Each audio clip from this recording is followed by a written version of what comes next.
sa kaya Miss Joey Cruz, ang ano ko lang bilang isang dating tauhan ng gobyerno, wag lang sana tayong magpakita ng anumang kagaspangan para hindi tayo napapansin ng publiko.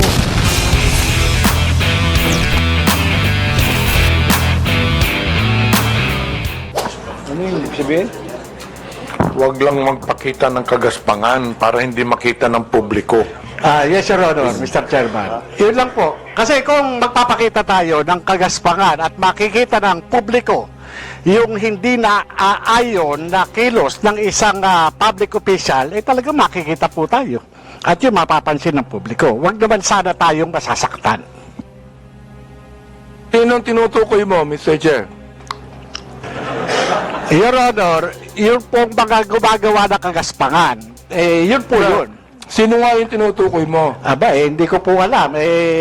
Siguro po, maaaring kayo po, Your Honor, mawalang galang na po, nasa inyo po yun kung sino po yung mapapatungkulan nun. Mr. Chair, ano ba yung kagaspangan na narinig mo? Sino nagsabi ng kagaspangan? Your Honor, ito po bilang isang dating tauhan ng gobyerno. Nagiging maingat dapat ang isang tauhan ng gobyerno habang siya ay nanunungkulan. Katulad ng pagnanakaw, pag-aabuso sa tungkulin, pagmamalabis. Yan po yung isa sa mga dapat na tinitingnan natin. At kung tayo man ay tauhan ng gobyerno, dapat ginagampanan natin ng buong husay, buong giting, tulad ng mga alagad ng batas na handang ialay ang sarili niyang buhay para lamang doon sa sinumpaang tungkulin. Mr. Chairman. Mr. Chair, tama yung binanggit ni Mr. Morales tama Pero ang tinatanong ko sa iyo, nag-a-agree ka ba sa sinabi ni Miss Cruz? Saang particular, Your Honor, Mr. Chairman po? Hindi ka pa na nakikinig sa akin Bira naman buhay ito. Pagpaumanhin niyo po, Your Honor, at nangati po yung aking binti, maaring hindi ko po wala kang napansin. karapatang magsalita kung hindi mo narinig lahat ng mga sinabi. Yung pong narinig ko, Very clear meron po akong narinig. Very clear, Mr. Chair, ang sinabi ko. Kanina, pinag-uusapan natin yung lahat ng mga binanggit ni Miss Cruz. And I'm asking you now, kayong mga vlogger, oo, mga objective naman kayo, di ba? Ano ang palagay nyo rito?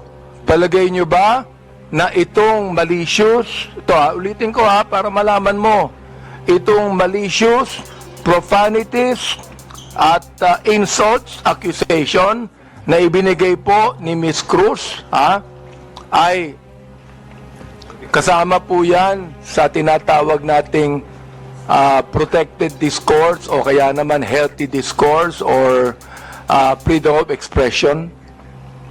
Yun po pinoprotektahan ng batas. Ito po yung pong opinion o saloobin ng isang mamamayang Pilipino patungkol doon po sa pagkukulang ng isang public officer. Yun po hindi pinoprotektahan ng batas. Ito po yung pag-iingganyo ng paggawa ng illegal o labag sa batas. Yung pagkukulang, Mr. Chair, kung walang ginawang illegal, may karapatan ba siya? Kung walang ginawang illegal, Your Honor, depende po Depende po sa napapansin at po sa nagbibigay ng opinion, Your Honor. Miss Joey, meron po ba akong ginawang illegal? Meron po ba? Nothing that I said in my Yun, blog. wala akong ginawang illegal. Meron ba akong ginawang immoral? There are things that I may not agree. You may because of not agree, that's differences. fine Yeah, with me. Yeah. Pero ang tinatanong ko, meron ba akong ginawang immoral? Differences I in agree values, that there Your are some Honor. things that you do not agree. Okay lang yun sa Differences akin. in values, Your Honor. Di ba? Pero wala akong ginawang immoral o illegal. You said that yourself. So therefore, anong ibig sabihin ng profanities, insults, and malicious accusations you gave to me? Yun ang tinatanong ko. Ha? May I answer, Your Yes, Honor? go ahead. Okay. First of all, Your Honor, I would just like to take exception once again that I never agreed to anything, any statement that is malicious as part of freedom of speech. It's not. What I said are not malicious. Those are observation on my end, and the profanity is part of part of my expression of discontentment, disgust, because my expectation for a public officer is not Therefore, met. Mr. Chair, when you're saying that a public official who is not doing anything illegal or immoral, and you said something malicious, insult and profanities, Again, that is your observation. And you have the right to say that. Again, Mr. Chair, I am taking exception on the malicious statement. My statements are not malicious because my statements are always pertaining to the exercise of the public duty of the officer I am responding So to. or therefore, when you reacting said to. gago, that is not malicious. That is not malicious, Mr. Ah, Chair. okay. That is not malicious, ha? Yes, Mr. Chair. Oo. Pero ako, Miss Cruz, kahit kailan, hindi naman kita kilala, hindi ko alam ang ginagawa mo, wala akong karapatang tawagin kitang gago. And I respect your opinion, Mr. Chair. Not my opinion. That is my belief. I respect your belief, Mr. Iba Chair. yung belief. Okay. I'd like to ask the other vlogger if they agree with Miss Joey on that. Una po, I agree po na this is not malicious kasi na-establish na po na hindi po namin kayo kilala personally. And kung sabihin namin mahal namin kayo, it is because of your work as public official. Hindi po ibig sabihin mahal po namin kayo bilang kung ano pa man, malisyoso. And when we say we don't like what you are doing, it is also not malicious. It pertains to your job as a government official. So I think magkaiba din po kasi yung sukatan sa public official and also private citizen. So, I think it's important for us to understand the difference of and the limitation doon sa public official and sa private citizen. And I agree po. Lahat po ng sinasabi namin sa inyo, because we don't know you personally, are not malicious. It's not personal. It's about your job lang po. Yeah, sometimes, Mr. Chair, I'm not onion-skinned, ayan, kilala ako ni Congressman Glenn. Oh, kaibigan ko yan. I'm not onion-skinned. Ang ibabagit lamang natin dito is how do we limit this? How do we regulate this? Yun ang aming inaanong batas. How do we regulate this kind of statements? Na masyadong personal to eh. Iba, hindi ko na nga pinapansin eh. Oo. Kung hindi lang binigay sa akin itong mga bagay na sinabi, makikita ko ba to? Hindi ko nakita to eh, Miss Joey Cruz eh. I don't even care about that anymore. Hindi ako apektado dito eh. Hindi ba? The thing is this, kayo makakatulong sa amin for us to be able to craft a better legislation to what? To tell you that the freedom of expression is not absolute. Yun ang nais naming sabihin dito. Oh, so yung the rest of the vloggers, if yes, Attorney Glenn, go ahead. Thank you, Mr. Chair.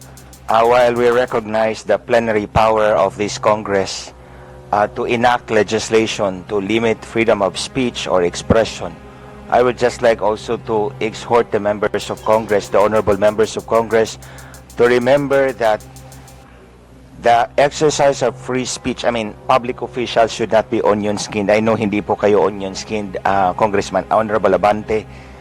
Public officials should not be onion-skinned, and that free speech serves as a scalpel that removes the abscesses of officialdom. I quote the jurisprudence. It's a landmark decision of the Supreme Court. So we have to make a tight balance between limiting the freedom of speech and of course, when it comes to public acts of public officials. Yun na po, Mr. Chair. May we hear the others, Mr. Chair? Go ahead. Yes, Mr. That Chair. handsome man right there. Ako po, Mr. Chair. May I be recognized po? Mr. Chair, sundan ko lang po yung binanggit po ni Attorney Trixie about protected speech. I don't know the specifics of what Miss Joey said. Be that as it may, Mr. Chair, kung yung pong mga binanggit niya ay nakapatungkol po sa official function, then it is warranted. If it pertains to the personal po na buhay, then it is unwarranted. Naiintindihan po namin yung predicament, Mr. Chair, ng mga congressman natin, ng mga public official natin na talagang nasa scrutiny ng taong bayan. Pero hinihingi rin po ng taong bayan, lalong-lalo na ng mga manggagawa, ang pag-intindi po ng ating mga congressmen doon sa kung ano yung nararamdaman at ano yung pakiramdam, emosyon ng mga tao patungkol doon sa function po ng ating mga public official. I believe yung mga binanggit po ni Miss Joey, it is part of protected speech. And I think doon po pwede tayong magkaisa. That's all, Mr. Chair. Meron pa. Yes, Miss, Mr. Chair, good afternoon po. Yung tungkol po sa sinabi ni pagsasamahin ko na po yung tatlo, no? Ni Ma'am Joey, ni Attorney Trixie, at saka ni Sir Elijah. Kami po na mga content creators, nasa public eye din po kami, gaya po ninyo. So, whatever content or opinions that we also post online, nakaka-receive din po kami ng mga gaya ninyo na masasakit na salita. Kaya naiintindihan po namin kung saan din kayo nanggagaling. However, ang difference lang po natin, ang atake sa amin personal, ang atake po sa inyo, on your official function. Ngayon, ang masasabi ko lang po siguro pagdating sa bagay na yan, kami po, pinapabayaan po namin yung mga haters namin at saka bashers to air out what they think and feel about what we say. Hindi ko naman din po sinasabi na dapat ganun din po kayo. It so happen lang that sa inyo po, pagdating sa mga nasasabi nyo po, sa mga press briefing nyo po, sa press con nyo, or even sa mga pinapublish sa news, ang sa aming mga content creator, naka-anchor kami lagi kung ano lang po ang nasasabi ninyo. Mr. Chair, Miss Batalya, Yes po. gusto ko lang pong banggitin din, no? Alam mo, natanggap ko itong mga bagay na ito since Quadcom days, eh. Hindi ako binabas ng sino man bago ang Quadcom. Bakit kaya? Di ba? Share if I may. I mean, hindi ako nababas, eh. Oo, ngayon lang talaga. Hindi ko alam kung bakit, eh. Oo, yun ang gusto kong sabihin sana sa inyo. Di ba? Yes, Manuel Mata po. Mr. Chair, yes, Mr. Mata, yes. that is exactly the point kung bakit hindi po tayo nakafocus dapat dun sa mga protected naman na speeches ng mga tao. But the reason of frustration, ano po yung context, bakit po nasabi yun? Ni frustrate, bakit niya po nasabi yun? And yun po yung masolusyonan natin. I think dun po sana tayo nakafocus, and I think yun yung rason kung bakit sinasabi ng batas natin na dapat hindi onion-skinned yung mga government official para nakafocus tayo doon sa totoong problema and cause of frustration ng mga tao. Mr. Chair, sinabi ko na hindi ako onion skin, di ba? Yes po, Mr. Chair. The fact that you are here talking with us Yes. with this kind of respect is, I agree. Kaya, Mr. Chair, hindi ko talaga, since the time na yung Quadcom, hindi ako nagsalita ng anuman sa inyo o nag-vlog sa akin. Miss Joey, hindi ka nakarinig sa akin anuman salita, di ba? Miss Joey, you have never heard me say anything against you or about you. Am I right? Yes, sir. Yes, Mr. Chair, we do not know each other personally. Ayun. And then, ganito. I have never said anything about you nor anything that you have said against me. Am I right? Sorry, Mr. Chair. I have never said anything about you or anything against you even if you said something against me. Am I right? That is correct, Mr. Chair. Yun ang gusto kong sabihin sa inyo. I'd like to give way to my good friend, Congressman Akop. Before I recognize Congressman Akop, admin matters, there are several resource persons here who have been here since early this morning, and I believe some of the members have no questions anymore. May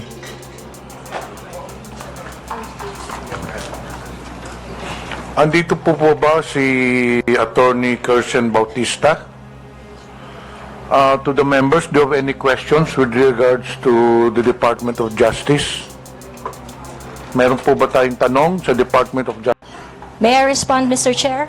Go ahead. Okay, Mr. Chair, if you think that you are violated by my exercise of my freedom, you would have your right and No, be no, in court Mr. Chair, so that, don't so worry. that the maliciousness of Mr. that Chair, statement don't can be worry. I'm sorted not out going in the to charge you proper in court. authority. Don't worry. I'm not going to charge you. If I charge you in court, matatalo ka eh. Pero hindi. Oo. Unjust vexation to. Alam niyo ba yon? Are you a lawyer or not? I am not a lawyer, So Mr. therefore, Chair. you should know this. The thing is this, pero wag kang mag-alala. Hindi ako magdidemanda sa'yo. Do you know why? You're not important to me. Alright? Ang dahilan lamang, kaya natin ginagawa ito, para magkaroon kami ng idea kung anong legislation ang nais naming gawin. Pero ikaw, you are not important to me. Alright? Oo. Thank you, Mr. Chair. Yan. Yeah, wag kang mag-alala. Hindi ako kailanman magdidemanda sa'yo. Alright? Oh. Tumatawa ka pa eh. Thank you, Mr. Chair. Natatawa ka sa akin eh. No, Mr. Chair, Oo. I am expressing my gratitude, Mr. Chair. Ganun ba? Mr. Chair, tumatawa ka and you're expressing your gratitude by your sarcastic laughter? I am not laughing, Mr. Chair. It's just a natural smile, Mr. So Chair. gusto kong tanungin po, itong ating vloggers na ito, kayo po mga vlogger natin, do you agree with what Miss Joey Cruz said? Every one of you could be able to answer, if you agree. I have a lawyer there, Attorney Trixie.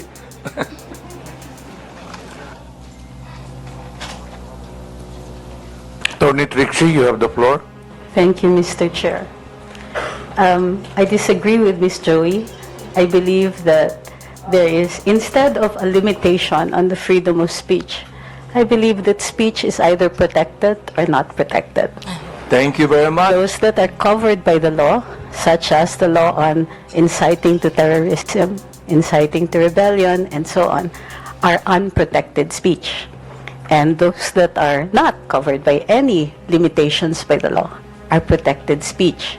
The Supreme Court has said that expressions of frustration are protected speech. And therefore, although we differ, Ms. Joey and I, on the approach to the problem, we agree on the solution. Okay, let me ask the other bloggers that we have. Each of you could be able to answer and tell me if you agree with Ms. Cruz on that. Your Honor, Mr. Chair, I am Dr. Mata.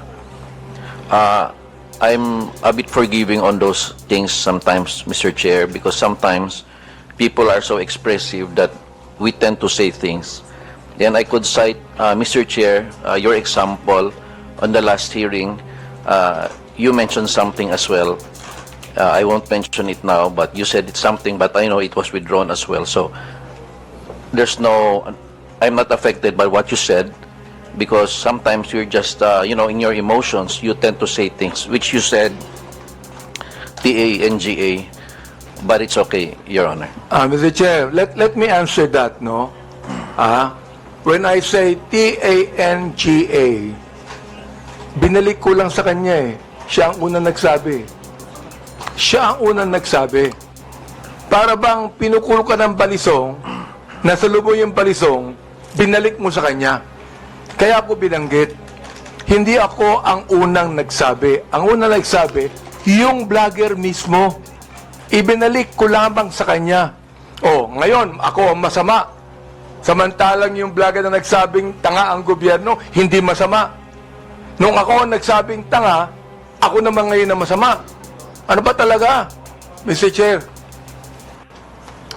Yes, thank you for your explanation on that, Mr. Chair. Mr. Chair,